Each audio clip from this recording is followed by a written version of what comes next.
Myself and Frankie were not going to let a World Rhino Day pass when we, this year, were at the Oscars as executive producers nominated for a short film about rhinos. That's right. So close to our heart, this entire initiative. And then Frankie came in and he told me, what do you say? They're moving 2,000 rhinos. They've got 2,000 rhinos that need new homes. And that's a vast number. So we need to ask the question, where do these rhinos come from? I was about to say, can I put my hand up and say, I'll adopt two? I don't know. What must I prove? I don't know. It doesn't work like that. They're going to come check out your house to see if it's feasible. No matter what is happening in the world, nature is always consistent. It's important to fight for it. We believe that today, 22nd September, South Africans must not lose hope in supporting the rhino cause. It is, to our knowledge, the biggest rhino translocation, certainly international air translocation ever to take place. And in studio, we've got Don Yuster, the Rhino Rewild project manager. Welcome, Don. Thank you so much for your time. Morning. Thank you very much for having us. Thank you for your time. Okay, so what does World Rhino Day mean to you? What is it that you want to use this day to get people to either know for the first time or to remember it? Yeah, I think World Rhino, it's obviously just an opportunity. You know, if I bring it home to African parks, we're sitting on just under 2,000 rhino at the moment. And we need to find these rhinos well-protected, well-managed homes throughout the continent, you know. Why? What's wrong with where you're keeping them right now? So right now, these rhino are in a sort of confined, isolated space, and we need to de-risk the species. You know, we need to get these into thriving populations where these rhino can play out the ecological value within open systems. You know, rhino contribute to biodiversity. Where rhino are present, the security of other species are present. So it's really, really important that these rhino help us de-risk. We all know the issues around rhino and the poaching. But as we move these rhinos and as we put them into open areas, we contribute significantly not only to ecosystems and biodiversity, but to the success of rhino in general. But then does it not make it easier then for poachers to get hold of them when they are, you know, spaced out like that? Because you're saying you want to put them, you know... Are they in a sanctuary at the moment? Where are they? Yeah, so they're on Project Rhino Rewild, on project site at the moment. So I think the thing there is that right now it's concentrated and isolated, you know, where if we move these rhinos across to different areas, you know, and the crux of our initiative or the project over a decade is to move these rhino into well-managed, well-protected areas. Well-protected as well, right? Exactly, and that's the crux. When you're moving them into the rest of the continent, is that what you're saying? Yes.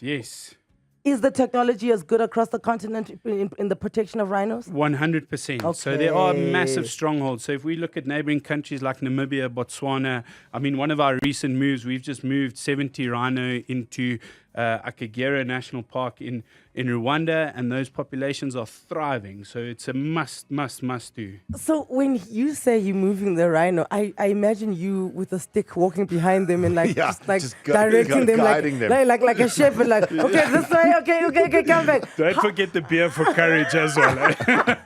How do you move them? Yeah, so we've partnered on this project. We've partnered with a company called Conservation Solutions, Kester Vickery and his team, who's amazing in moving them.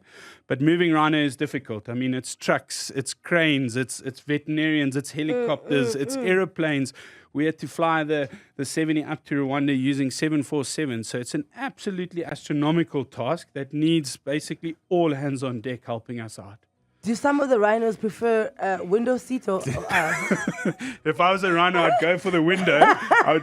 You acquaint yourself to your new environment pretty quickly in that sense. I want to ask, I know that across the continent there's this discussion about different species of, because we get white rhino and different, you know, I don't know how it works, different subspecies of them. Yeah. And obviously the genetic pool is the big thing, right? Are you guys looking at that when you're rehoming as well to say, how do we introduce rhino from the sanctuary up to other places in Africa? Yeah, for sure. So, I mean, correctly so, there's two subspecies of rhino, northern whites and southern whites on white rhino, a lot more on black. Northern whites are functionally extinct, you know.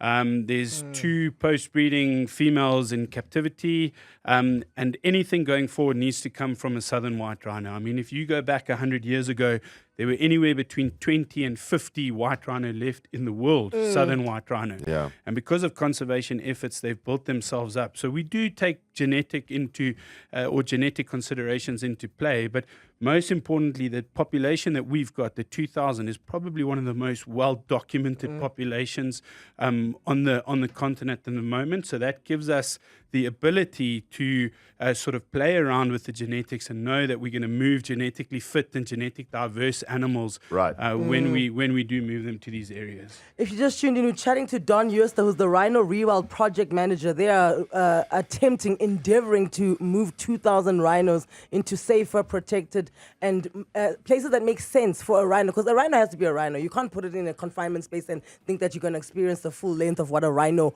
was put on earth to do, right? Yeah. And this is probably one of the biggest rehomings of animals ever. 2,000 rhinos need to be moved to new homes across the continent with African parks. Well, okay, so people love rhino. Exactly, We all that's love what I'm rhino. saying. On World Rhino Day, 22nd of September. Yeah, how do we get involved? Where can people find out more information about this project of yours, and how do we support that? No, so africanparks.org, our website. We've also got rhinorewild.org, which gives the person a bigger view of the rhino. And I think just in general, it's not something we can do alone. You know, we need partners in this. We need financial support. We need partners where the rhino are going.